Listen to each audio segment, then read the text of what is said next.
A tense day in Knox County as two deputies found themselves in a shootout that left the suspect dead.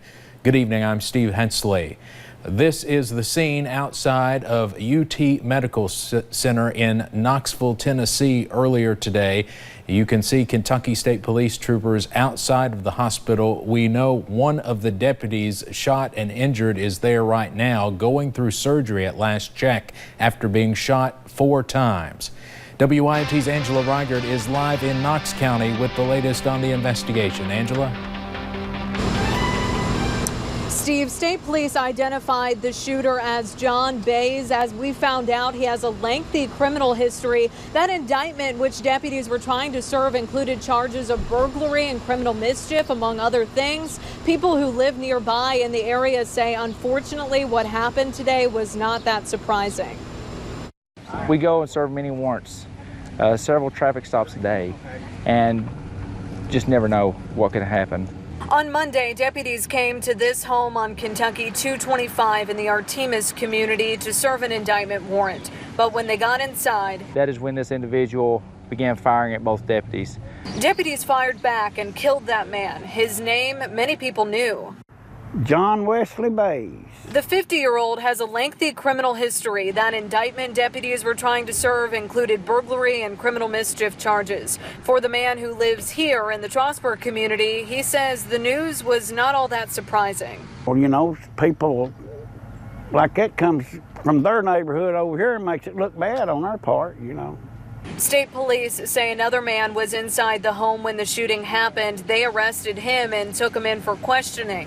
Fellow officers calling this shooting simply senseless. They came here to serve the warrant, and for him to open fire on these deputies and shoot both deputies, this didn't have to happen.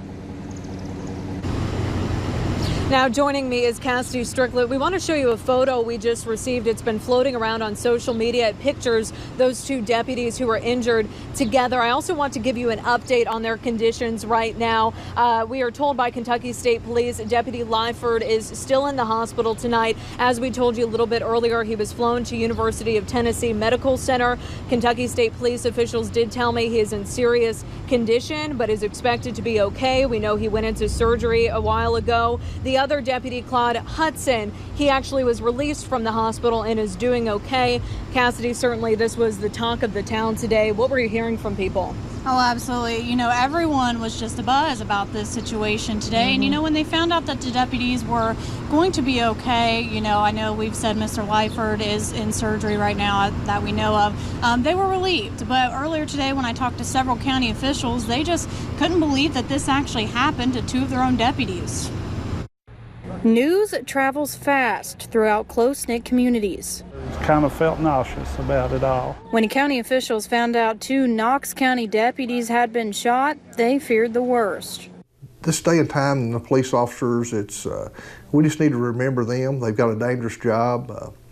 Every morning when they get up and go to work, they don't know if they're going to come back home. So they describe Keith Lyford and Claude Hudson as good people who love their jobs. You don't want to see anybody injured, police officer or community member, and it's just really, really sad that something like this has to happen here. They say all they can do now is hope for a speedy recovery for both deputies.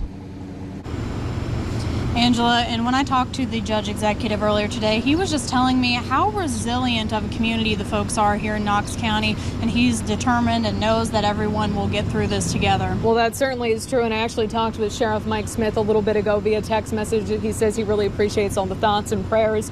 We are going to have much more on this tonight at 11, but for now, she's Cassidy Strickland. I'm Angela Reigert. Back to you, Steve. Cassidy and Angela, thank you very much. Throughout the day, we've heard nothing but good things about both deputies. We also understand Lyford is a minister, so certainly glad to hear that both are expected to recover.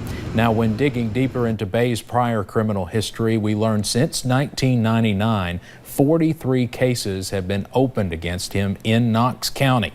All of those were connected to drug and theft charges. He never faced charges dealing with a violent crime. Now, you can keep track of this story and all the latest developments. We've been updating the story all day long, and we'll continue to do so on WYMT.com.